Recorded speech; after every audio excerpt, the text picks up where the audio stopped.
Bonjour, aujourd'hui nous recevons Jean-Christophe Wenger. Bonjour. Soyez le bienvenu. Merci. Voilà, nous recevons dans le cadre des entretiens que nous publions toutes les semaines à la Glorieuse depuis 8 ans. Oui. Voilà le contexte. Bon, très bien. Il faut toujours donner le contexte. Oui. Vous êtes un ancien directeur commercial de la régie publicitaire. Directeur général de la régie publicitaire des groupes Le Journaux du Midi. Voilà. Vous êtes d'origine strasbourgeoise, vous avez 71 ans. Aujourd'hui, vous êtes à la retraite, vous vivez en Polynésie. Tout à fait. Et vous êtes arrivé en 2000 à Midi Libre et vous êtes reparti en 2011. Oui, je suis arrivé en 2000 quand Midi Libre venait de racheter, quand Le Monde venait de racheter Midi Libre, et que les hommes du Monde ont pris vraiment la direction de Midi Libre. Et ça a été une période de 7-8 ans très bien, puisque les chiffres étaient bons, la publicité se développait. On a été très créatifs en ce qui concerne les suppléments. On va y revenir. D'accord. Okay. Donc vous êtes alsacien, vous avez travaillé au journal L'Alsace. Oui, avec Rémi Flimelin, qui est malheureusement décédé, mais qui est un ancien patron de France Télévisions. Et vous avez travaillé avec Bernard Tapie. Tout à fait. Vous étiez son directeur commercial. Oui, j'étais son directeur des ventes parce que le marketing, c'est lui qui s'en occupe. Et j'ai travaillé du temps où il était Vondaire et où il faisait la publicité. Je marche à la Vondaire. D'accord. C'est un type très bien qui donnait les moyens pour réussir et avec qui j'ai passé 3 ans formidables. Donc aujourd'hui, vous êtes résident en Polynésie, vous la coulez douce. Je la coule douce, oui et non, parce que c'était un pays très agréable. C'est un pays où l'on parle français, donc pas de problème, et c'est un pays où il y a un climat et des gens très ouverts, très sympas et très serviables. Donc avant de passer aux questions, le numéro 1095 de la Glorieuse, vélo dans le tram, une interdiction illégale. Parce que c'est interdit de prendre son vélo dans le tram. Alors soi-disant, ce serait illégal, donc on déroule la pelote. Ah bon? Ensuite, on revient sur le triangle, il y a le feu à la sécurité incendie. Oui, on l'a bien vu. Et non, mais là, c'est pas à la Gardiole, c'est au triangle. C'est dans Montpellier. C'est dans l'immeuble Le Triangle. Ah oui, d'accord. Ensuite, on revient sur le MHSC, donc le foot à Montpellier, 50 ans. Plus de sous. Entre âge de raison et anxiété. Plus de sous. Plus de sous. Plus de stade, plus de sous. C'est la cata. Oui. Et pourtant, c'était une belle équipe. Ben, il y a 10 ans, quand ils ont gagné le championnat, c'était une très belle équipe. Ah oui, c'était superbe. Et un petit article aussi sur la métropole qui cherche de l'argent frais à tout prix. Ah, et elle va le chercher où? Ben, elle va le chercher chez les banquiers. D'accord. Elle fait des prêts à tout va. Bon. Jean-Christophe, oui. Pourquoi vous avez choisi la Polynésie? J'ai choisi la Polynésie pour 2 raisons. La première, c'est que c'est une région où l'eau est à 30 degrés, donc les gens qui ont de l'arthrose ne prennent plus aucun médicament, et ma femme est dans ce cas-là. Donc c'est une bonne chose. La deuxième, c'est que c'est un genre de vie où on transforme complètement ses besoins. Il n'y a pas de cinéma, il n'y a pas de théâtre, il n'y a pas 36 restaurants. Donc on vit sereinement, calmement, et dans une petite île comme Wahiné où j'habite, il y a 6000 habitants, et on se connaît tous. Donc c'est une grande famille qui vit à s'entraider, à faire la fête ensemble et à communiquer complètement sur tout ce qui se passe. Après, politiquement, c'est compliqué parce que, je veux dire, la Polynésie est aujourd'hui avec une assemblée indépendantiste qui est soi-disant un peu liée à LFI, mais les Polynésiens, si vous voyez les dernières élections, ont voté Le Pen au présidentiel parce qu'il y avait la retraite à 60 ans. Il faut savoir que la Polynésie est très très en retard par rapport à tout le social qu'il y a en France. Ils n'ont pas de chômage. Quand il y a eu le Covid, c'était la première fois que les Polynésiens étaient étonnés de toucher une indemnité sans rien faire, sans travailler. D'accord. Donc vous êtes revenu à Montpellier pour des soucis de santé. Vous n'étiez pas venu à Montpellier depuis 4-5 ans. Oui, depuis 2020, oui.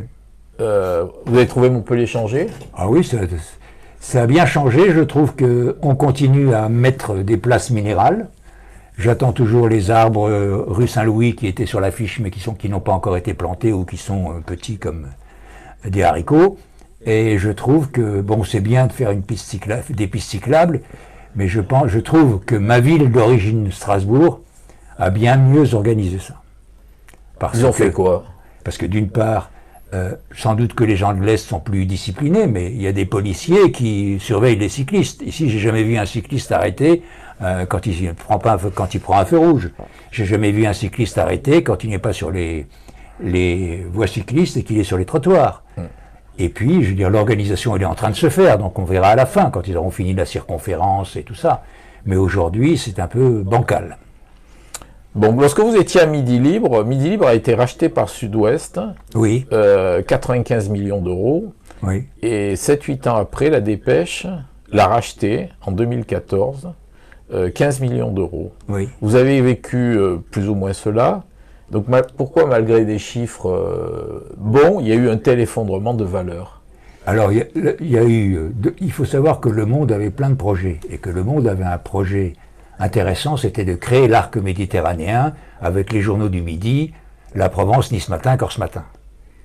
Ça s'est pas fait parce qu'à ce moment-là, c'était la même période que le bouquin de Péan qui s'appelle La face cachée du monde, qui est sorti, et donc Le Monde s'est retrouvé un peu à court d'argent, donc a décidé de vendre Midi Libre.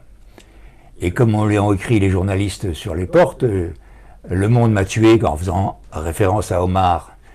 Le problème a été que Sud-Ouest l'a racheté très cher, que Sud-Ouest voulait s'associer avec la Dépêche pour faire un groupe le long des Pyrénées, et que la Dépêche n'a pas voulu mettre la somme d'argent qu'il fallait. Ils ont fait une très bonne affaire parce que quelques années après, ils ont payé la moitié pour avoir tout Midi Libre. Ils n'ont pas payé la moitié, ils ont payé 10%. 15 millions, 15%, oui, mais 15%. leur association avec Sud-Ouest, c'était, je crois, dans mes souvenirs, environ 30 millions ou 35 millions de francs. D'accord. D'euros à l'époque, je pense. Donc Midi fête ses 80 ans la semaine prochaine. Oui. Que reste-t-il du journal, à part le titre? Je ne sais pas, je veux dire, je pense que... Vous le lisez quand vous venez ici un peu? Non. Non, parce Vous que... le lisez là-bas? Je le lis là-bas sur Internet, oui. D'accord. Mais je veux dire, le Midi Libre a vécu tout ce qu'a vécu la presse quotidienne, mais simplement, il vivait une histoire qui n'a pas été très bien organisée. Il faut savoir que, je veux dire, dans les fins des années 90, on construit encore deux rotatives, l'une à Perpignan et l'autre à Midi Libre. Le seul service qui était complètement intégré dans un groupe, merci mes prédécesseurs, c'était la régie publicitaire. La régie publicitaire ne dépendait que de Saint-Jean-de-Védas, et partout ailleurs, il n'y avait que des commerciaux. Alors que quand je suis arrivé, il y avait encore une rotative à Perpignan, une rotative... Et Le Monde a essayé de restructurer complètement l'impression du journal, ce qui a été une très bonne chose. Mais après, il a fallu faire le reste, c'est-à-dire tous les services administratifs qui devaient être rassemblés à Midi Libre l'ont été progressivement. Ça a eu un coût énorme. Est-ce qu'on peut dire que depuis le départ de la famille Ben et de la famille Bujon, le journal part à volo? La famille Bujon, c'est elle qui a créé ces deux rotatives et qui a laissé l'indépendance assez importante à l'indépendant. Mais je pense qu'il y a eu de très bonnes choses, mais que la grande période où ça fonctionnait après, ça a été la période Le Monde, où la publicité allait bien, les abonnés se développaient, Internet se lançait, et je vais dire, on avait une collaboration entre les différents services du journal qui était très très fabuleuse et productive. Après, j'ai sûr que de se faire racheter par la Dépêche, c'est pas le plus grand des plaisirs quand on sait que c'était un concurrent depuis toujours, hein, puisque au rachat de l'Indépendant, il y avait la Dépêche et Midi Libre. Est-ce que vous avez lu l'opuscule de Jacques Molena sur le journal? Oui, je l'ai lu. Je trouve que l'histoire est très bien faite. Il termine en disant Midi Libre, c'est de l'immobilier et des salons. Je pense qu'il y a autre chose. Je pense qu'il y a eu des périodes où Midi Libre investissait complètement le local et qu'aujourd'hui il ne le fait plus. Par moyens financiers, par moyens humains, j'en sais rien. Mais qu'un journal, ça doit d'abord être un journal local. À la rentrée prochaine, la candidate Isabelle Perrin lance un journal de campagne qui s'appelle Montpellier Libre. Oui. Est-ce un hommage ou une moquerie au fait que Midi Libre colle aux institutions? Je crois que c'est une moquerie plutôt. Je crois que c'est plutôt une moquerie. Mais il faut savoir que Midi Libre a besoin des institutions. Et ce qui est assez étonnant, c'est l'ego sans doute des politiques du Sud. Parce que quand on a étudié les investissements des institutions de Lille à Marseille, on se rend compte que toutes les villes du Sud ont des budgets double ou triple des journaux du Nord. D'accord. Donc l'ego est là. Et on a, à mon avis, loupé l'impression de tous ces journaux qui sont faits ailleurs que sur les rotatives de Midi Libre. Lorsque vous étiez à Strasbourg, il y avait moins de liens avec les institutions? Il y avait moins de budget. Il n'y avait pas l'ego du maire qui communiquait toutes les semaines ou l'ego de la région. Lorsque vous étiez aux manettes, là, quel était le poids de la pub institutionnelle? Oh, ça représentait presque 15 à 20%, si mes souvenirs sont bons, de la pub totale, parce qu'il y avait toutes les annonces légales. D'accord. Et ça a le sens, ça a du sens d'être passé en agence de com, la régie? Je vois pas l'intérêt, mais c'est peut-être pour devenir un spécialiste multimédia. Je ne sais pas du tout ce qui s'y passe, puisque moi j'ai plus de contact. Être une agence de pub, ça demande des créatifs, ça demande des studios, ça demande des gens qui savent faire une communication globale. Ils y sont peut-être arrivés, j'en sais rien. Je n'ai pas d'avis là-dessus. Après votre départ, là, enfin, courant des années 2010... 2011, oui. Après, courant des années 2010, les magazines ont été tous liquidés. Bah oui. Moi, voilà, lorsque vous étiez aux affaires, les magazines... on avait deux magazines qui fonctionnaient bien, avec des bons rédacteurs. C'était Pays Catalan et Terre de Vin. Au rachat de Sud-Ouest, Terre de Vin est parti à Bordeaux. Voilà. Donc je ne sais pas s'ils sont revenus ici, je ne sais pas s'il y a encore des salons du vin ici. Je n'ai pas suivi, mais c'était un très beau magazine. Avez-vous vécu des pressions politiques? Ah ben bien sûr, on a vécu des pressions politiques à un moment où Fresh nous a coupé les vivres pendant près d'1 an. Mais on a réussi à maintenir notre chiffre d'affaires, voire à le développer, grâce à différentes actions que nous avions mis en œuvre. Mais c'est sûr que, je veux dire, quand une institution comme la métropole plus la mairie coupe toutes les vivres, ça a une incidence sur le chiffre d'affaires pub. Ce serait une catastrophe de justement couper le lien avec ces institutionnels et faire un journalisme un petit peu plus incisif, un peu plus libre, un peu plus libre, oui. Un peu plus d'enquête, un peu plus de... Il faudrait s'organiser. Alors je ne sais pas que moi je ne suis pas aux manettes de Midi Libre à l'heure actuelle, mais il faut s'organiser parce qu'il faut quand même savoir que, je veux dire, c'est quand même un revenu qui a de l'importance dans un journal. Quel était votre principal concurrent?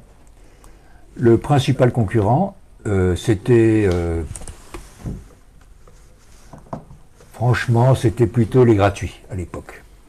Ouais. Les journaux gratuits qui étaient là, les journaux spécialistes de l'immobilier comme Logitimo et ainsi de suite. La Comareg était importante et bien implantée dans la région. Que reste-t-il aujourd'hui de l'entreprise que vous avez connue après toutes ces vagues de départs volontaires? Je ne connais plus personne parce que déjà toute ma génération est partie à la retraite et j'étais dans un des plus jeunes et qu'aujourd'hui je n'ai pas du tout connu moi la période de la dépêche puisque je suis parti viré en 2011 pendant la période Sud-Ouest. L'année dernière, là, le gouvernement a fait passer la retraite à 65 ans. Oui. Ça ne vous a pas échappé? Non, pas du tout. Alors que les journalistes souvent se trouvaient libérés avec garantie de revenus à 55 ans. Oui. Très peu d'articles ont été faits sur cette incongruité.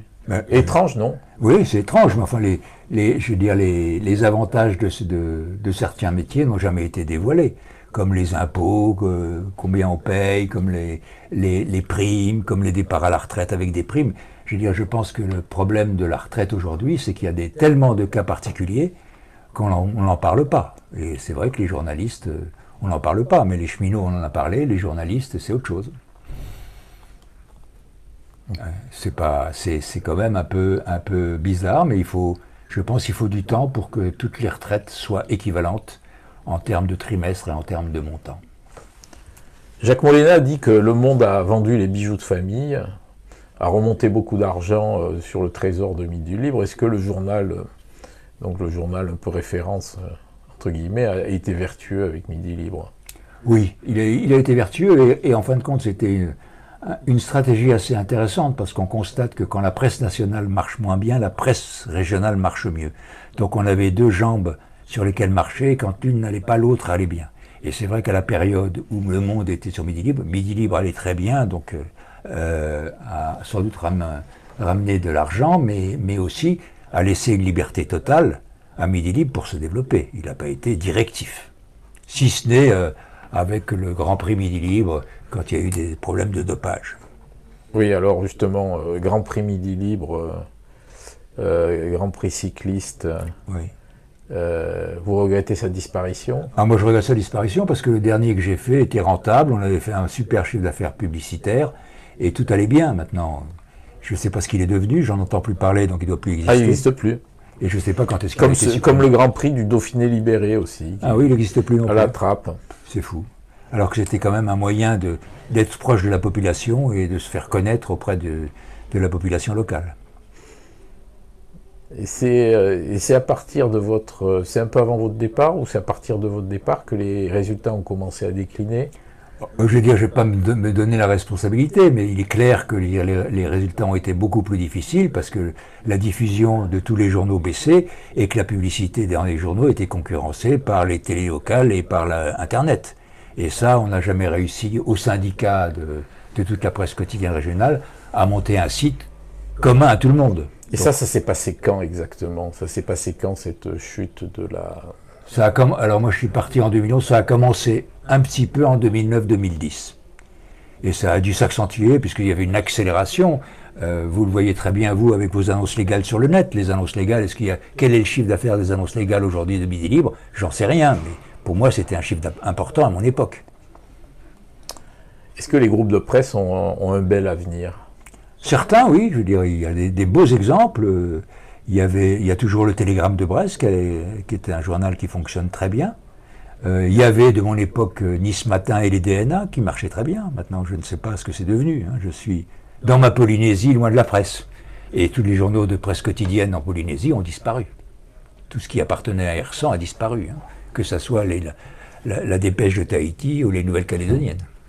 On s'informe comment en Nouvelle-Calédonie? Enfin non, en Polynésie. Avec des gratuits, Tahiti Info, un truc comme ça. On n'a plus de journal de presse quotidienne. D'accord. Très bien, écoutez, je vous remercie pour cet entretien. Je vous en prie. Merci.